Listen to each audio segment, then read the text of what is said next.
Sinadyakan ako ng 2 beses, sabay tinulak ako sa counter ng sobrang lakas. I just defended myself. Tinulog nila ako. Kaya nga hinihingi namin yung CCTV eh. Yun lang ang makakapag-prove na siya talaga ang nagsimula. Dahil sira ang CCTV sa NAIA, ang binansagang Trila in NAIA, di agad nabigyan linaw. Mga CCTV, maasahan nga ba talaga? Makikita ninyo, ito na yung mama, pumasok sa loob. Sumimple, kinukuha yung laptop.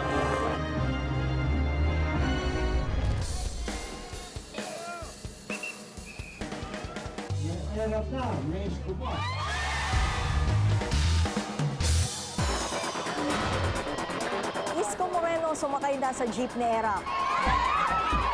Nag-iba na nga ba siya ng ruta sa politika? Anong pakiramdam nung pagsakay sa jeep ni Erap? Masaya, siyempre. Yung pagkaganon lahat ng jeep, sasakyan na natin yung jeep. Pasirero lang ng araw.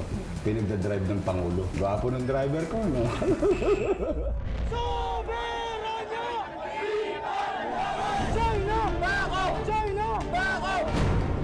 Habang tumatagal, tensyon sa pagitan ng Pilipinas at China dahil sa Scarborough Shoal lalong lumalala. Paano naman ito nakaapekto sa relasyon ng mga Pilipino at Chino? We are trying to engage them and ask them to talk with us, and they refuse.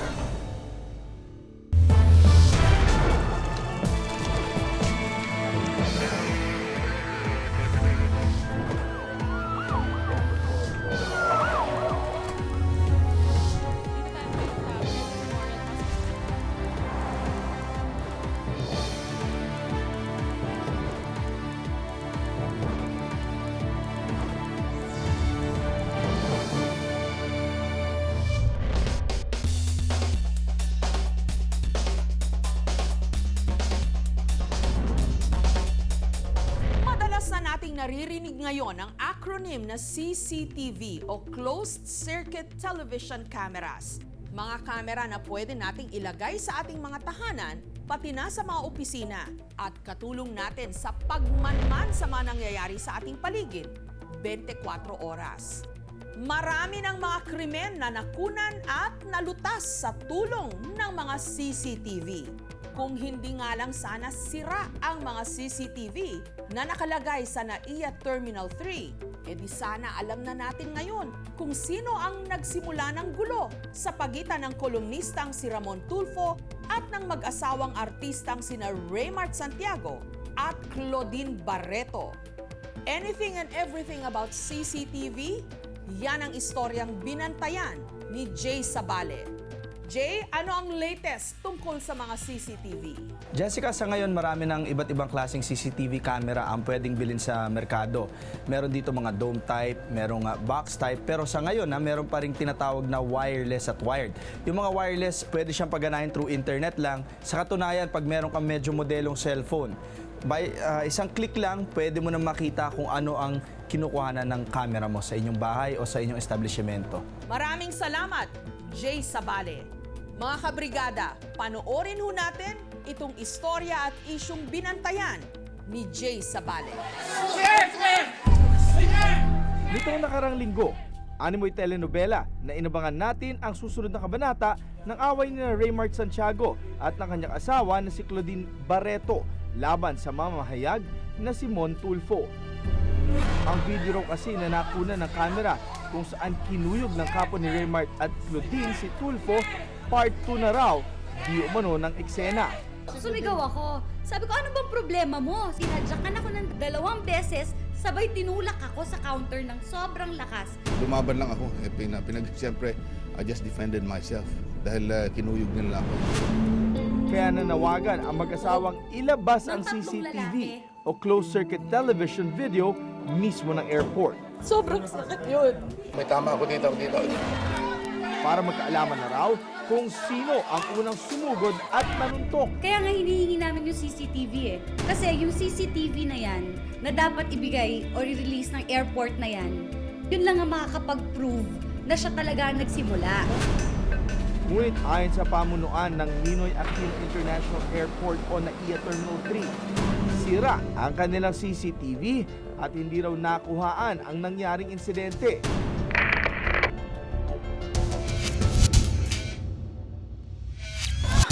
Ayon sa ilang security experts, dapat daw maayos na gumagana at buwanang sinusuri ang mga CCTV sa airport. Lalo sa atin ngayon sa Pilipinas, pinopromote natin yung tourism. It's more fun in the Philippines. And a lot of foreigners are coming in. So yung mga petty crimes also na nangyayari doon sa terminal, dapat na-address yun. And one way, ang nakakatulong sa atin dyan is yung CCTV. Dahil pagka ni-review mo yan palagi, doon mo makikita yung loopholes. Hindi lang si airport unang napabalita ang kapalpakan ng mga CCTV. Ang nangyari shooting incident sa loob ng isang mall sa Ortigas noong 28 ng Marso, kung saan isa ang namatay at 4 ang nasaktan dahil sa pang-hold up sa isang money changer. Hindi nakilala ang mga sospek dahil sa labo raw ng kamera ng CCTV. Mas maganda siguro mag-invest kayo ng digital, high definition yung pagkuha at saka yung merong sensor na nakakapag-zoom siya ng 24 times. Pinasyalan ko ang isang tindahan ng CCTV para malaman kung ano-ano nga ba ang mga latest sa mga mabibili nating mga CCTV camera ngayon. So yung ganitong klaseng camera, pag sa malayo actually hindi mo easily ma-identify kung sa'yo nakatingin, ano. So dito basically nag-store yung lahat ng mga images, yung mga files mo na view mo through the use of your camera. Kung ano lang yung insidente na kung saan nagkaroon ng pangyayari within the area, actually pwede mo i-capture yung oras, araw lang na yon. Tapos actually pwede mo na siya uling gamitin, pwede mo na uling erase. Sinubukan din namin ang kanilang bagong labas ng mga aparato na tinawag nilang Security Integrated System. Gamit ang CCTV camera at isang security device, kaya nitong magpadala ng text message sa may-ari ng bahay sakaling may manloob dito. At gamit ang internet, pwede mo na rin makita sa iyong cellphone ang sino mang papasok sa loob ng iyong bahay. Si Sir Deo, siya magsaserve na ating suspect, di ba? At through this security measures, with this one, that would text the cellphone, ibig sabihin merong movement, at sa cellphone naman natin makikita yung nakikita ng camera. So, sample na natin sa labas. Data plan ba yun? Lumabas na kami ng tindahan. Maya-maya lang, pumasok na sa loob ang aming kasabwat na kunwari mangunguha ng gamit. Ayan, may nag-text. Ito yung makikita niyong text sa phone ninyo. Siyempre, depende kung ano nakasulat na pangalan. This one is Alarm Zone 1 Main Door. So makikita ninyo, ito na yung mama, pumasok sa loob. Sumimple. Kinukuha yung laptop. Since may nakita daw na tao sa loob, anong gagawin natin, Yes. sir? So immediately ang gagawin mo, tatawag ka sa nearest neighbor mo or alam mo pagkakatawalan mo, security within sa homeowners association or sa police station. So para ma-intercept nila. At kung may magnanakaw na pumasok sa inyong bahay, direkta na itong tatawag sa pulis. Meron po magnanakaw na pumasok sa bahay. Tila parami na raw ang gumagamit ng mga CCTV ngayon. Sa narito ang barangay San Antonio sa Pasig.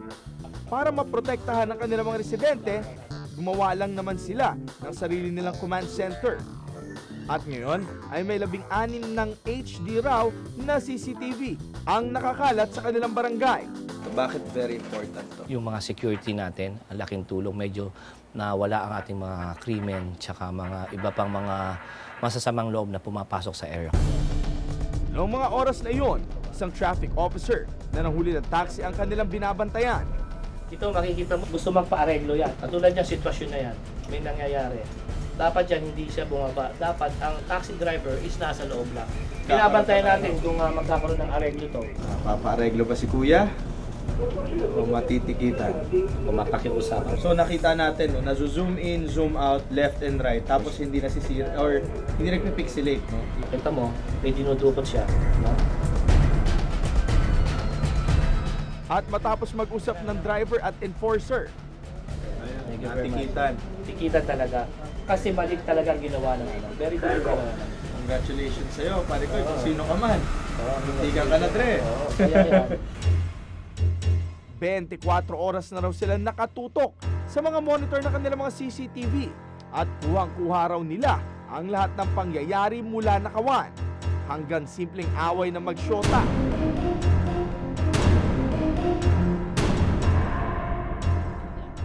At marami-rami na rin daw ang kanilang nabigyan ng solusyon. Isa na rito ang babaeng ninakawan habang naglalakad lang sa tabi ng kalsada. Ito na yung babae. Tatawid na siya. Nakaready na siya kasi yung hawak ng babae yan, di ba? Yan. Tatawid na yan. Pagtawid niya kasi naka-preset yung camera. Yan ang scene. Ha? Yan ang scene. Tumatakbo na yung tao. Yun. Nakita mo? Ngayon, takbo na yung natimbrihan at takbuhan na yung mga enforcer natin. Pagkatpatan. Pumasok sa jeep. Pumasok sa jeep. Mga hostage. May patalim. No? Kaya nandyan sila lahat. Pumasok sa jeep yun. Sabi ng mga itutok ang camera. Itutok na kanila camera. Yan, nagtakbuhan yung mga tao kasi nga may patalim. Tumalon. O, nagtataluhan na. Pumasok na yung mga traffic enforcer tsaka dyan. Tinawag ng ale, ito yung ate na dukutan. Kinuyog ng mga tao kasi. Ayan na, nahubaran na. Kinuha pa yung damit. Nahubaran talaga. Ayan ang pinaka-unforgettable na accomplishment namin. Kaligtasan mo sa Alerto 24. Nanakawan ng bag ang isang gwardiya sa Pasig na natutulog. Si Jace Sabale, naka-Alerto 24 eksklusibo. Kitang-kita sa kuha ng... Naalala ko tuloy ang ilang istoryang nagawa ko tungkol sa CCTV. Isa na rito ang isang security guard na sa himbing ng kanyang pagkakatulog, hindi niya namalayang ninakawan na pala siya.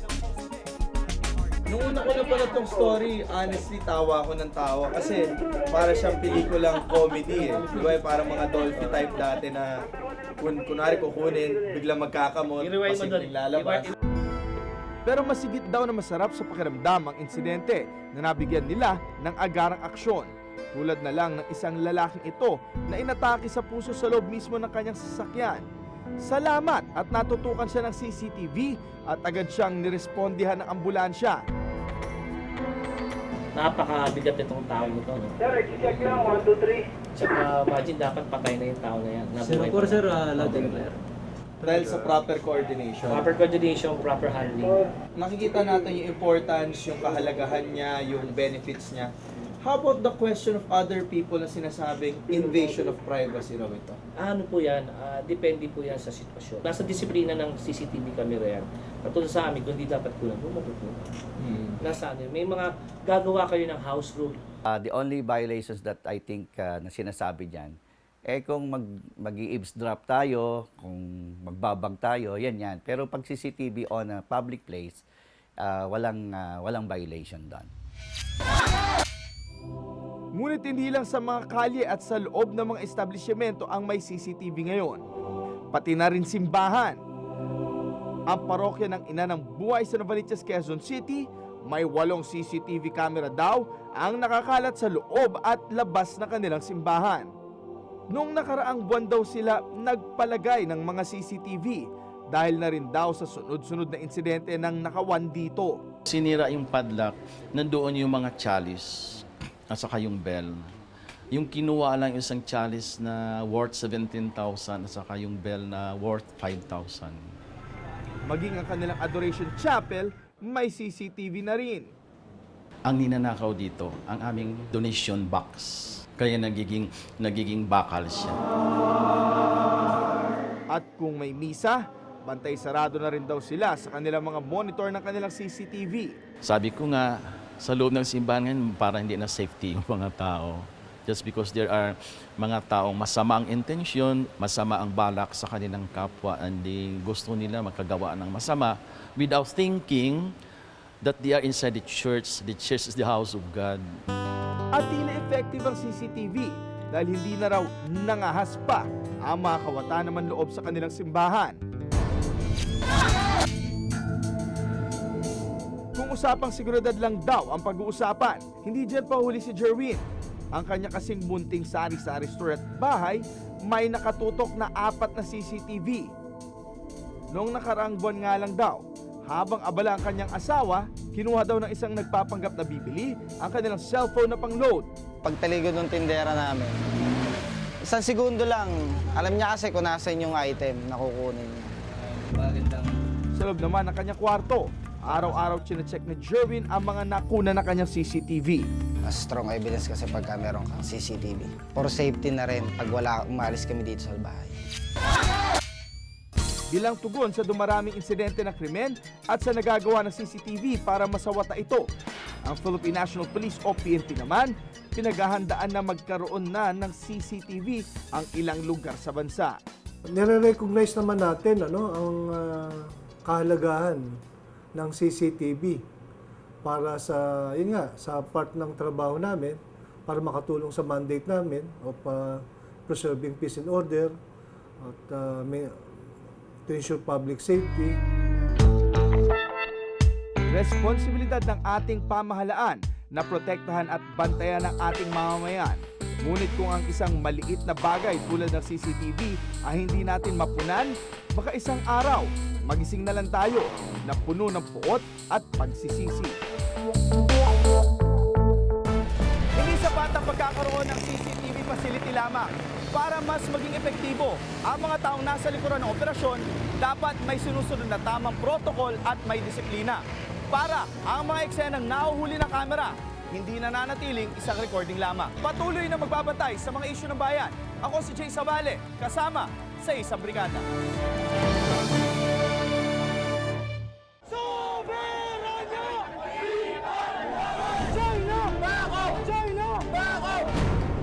Habang tumatagal, tensyon sa pagitan ng Pilipinas at China dahil sa Scarborough Shoal lalong lumalala. Paano naman ito nakaapekto sa relasyon ng mga Pilipino at Chino? We are trying to engage them and ask them to talk with us, and they refuse.